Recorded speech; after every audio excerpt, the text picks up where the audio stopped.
This is an introduction to Week 2 of Math 470, Real Analysis.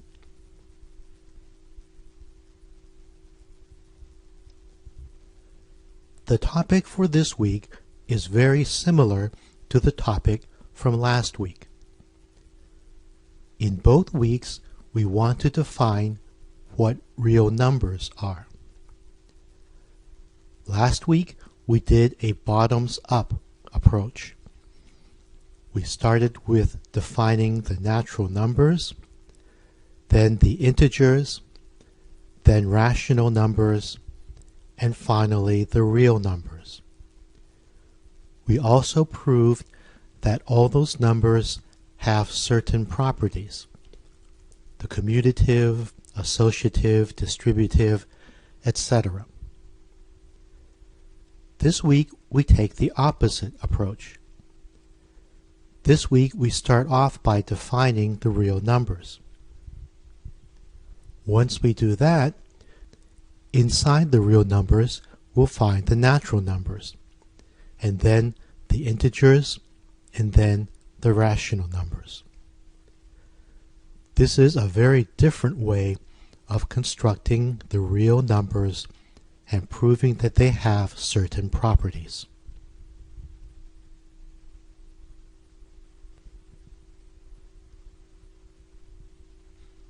We can't just start proving things. We have to start with some definitions. Last week, we started with the piano postulates. This week, we're going to start with a structure called an ordered field. If you look in the textbook, an ordered field has a lot of properties. We have an additional property called the least upper bound, or supremum property. It turns out that the real numbers are an ordered field with this least upper bound property. Inside the real numbers, we can find the natural numbers, n. Once we find the natural numbers, we can use that to find the integers. And once we found the integers, we can use that to find the rational numbers. So this is an opposite approach from last week. This week we're starting from the total set, the real numbers, and finding each of the special cases, natural numbers, integers, and rational numbers, inside that big set.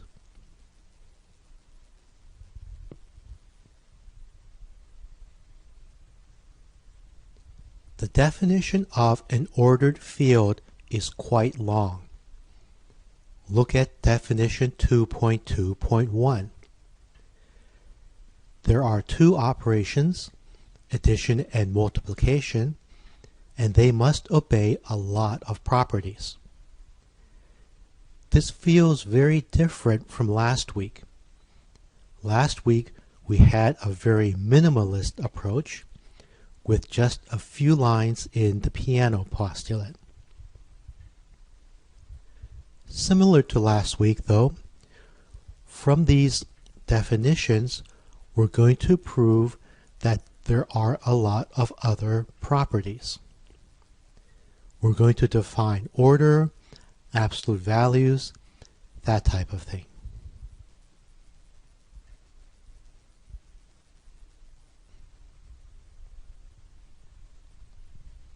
How are we going to find the natural numbers inside the real numbers? For this case, we're going to find them in a very theoretical way, using another definition called inductive subsets. After we define natural numbers using inductive subsets, we can show that they satisfy the piano postulates, well ordering, etc., where the function s, the next function, is the number plus 1. Integers and rational numbers can be then constructed relatively quickly. Unlike last week, we don't need equivalence classes. We can find the numbers directly.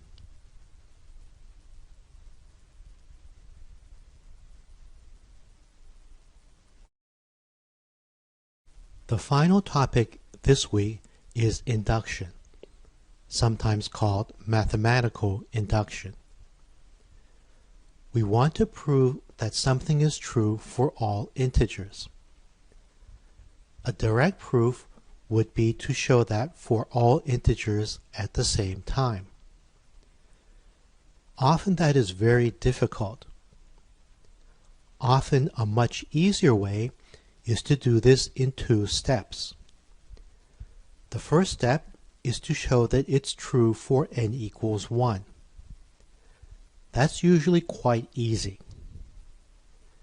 Then we prove a conditional. We assume that whatever statement we're trying to prove is true for n equals k. From that, if we can show that it's true for n equals k plus 1, then we have proved the whole thing. You can think of this like dominoes. We start off by knowing that it's true for n equals 1. Since it's true for 1, then it's true for 2. That's the second part of induction. Since it's true for 2, then it's true for 3. The second part of induction shows that we can always go one step further. So you can see, eventually we will get all of the natural numbers. This method is very useful when proving things about natural numbers.